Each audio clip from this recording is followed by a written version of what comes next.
Welcome, football fans. The Under-21 European Championship gave us a true heavyweight clash. Portugal U21 versus France U21. This wasn't just another group stage match, it was a battle between two of Europe's brightest young squads. Both teams arrived with sky-high expectations and rosters full of future stars. The anticipation was electric. Everyone expected a showcase of skill and passion. The final score? 0-0. But don't be fooled, this was no dull draw. Instead, we witnessed a tactical masterclass with both managers, Rui Jorge and Sylvain Ripoll, setting up their teams to perfection. Portugal brought their trademark technical flair and passing, aiming to control the tempo. France countered with power, pace, and defensive discipline, ready to strike on the break. The contrast in styles, possession versus pragmatism, made for a captivating encounter. Stakes were high. A win would all but guarantee a knockout spot, while a loss would pile on the pressure. Every duel was fiercely contested, every ball fought for. This was about more than points.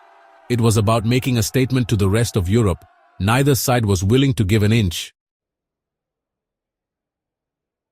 The first half was a tactical chess match. Portugal dominated possession, with Vitinha orchestrating from deep and their fullbacks pushing high. France, disciplined and compact, absorbed the pressure, forming two solid banks of four. Portugal probed, but France's defensive wall held firm, denying clear chances. The key battles, Fabio Vieira versus Tchouaméni in midfield, and Portugal's wingers against France's fullbacks. France's counterattacks, led by Amine Gouiri, provided the game's best chances. But Diogo Costa was alert in goal. The French defense, marshaled by Badiashile, was outstanding, reading the game, making crucial blocks. The half ended goalless, but the tactical intrigue left everyone eager for more. This was football at its most cerebral. The heart of the contest was Portugal's creative midfield against France's resolute defense. Vitinha dictated play, rarely misplacing a pass, while Vieira and Almeida searched for openings. Their technical skill was impressive, but France's centre-backs, Badiashile and Fofana, were immense, strong, composed, and perfectly positioned.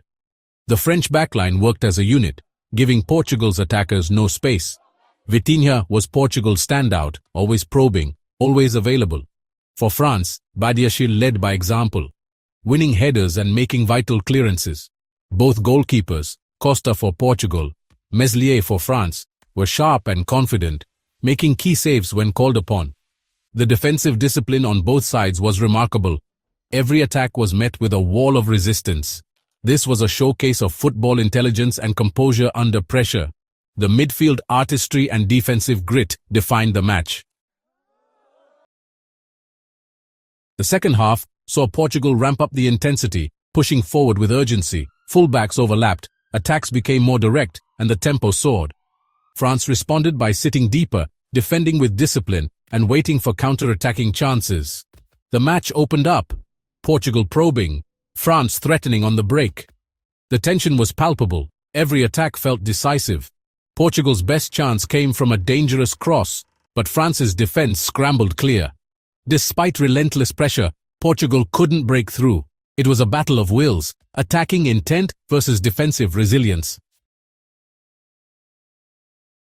As time ticked down, both managers turned to their benches for inspiration.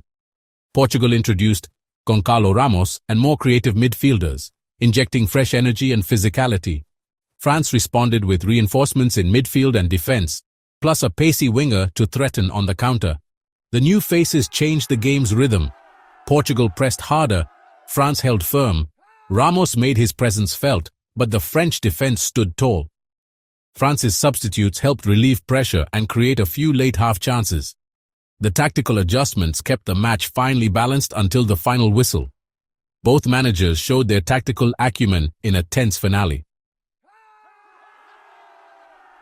In the end, neither side could break through, 0-0, but far from uneventful.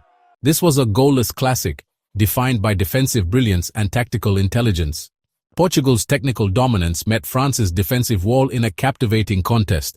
Both teams limited each other to few clear chances, a testament to their organization and discipline. The result leaves the group wide open, with everything to play for in the final round. Both teams will need positive results to secure knockout spots. raising the stakes even higher. Portugal can take heart from their control and creativity. France, from their defensive solidity.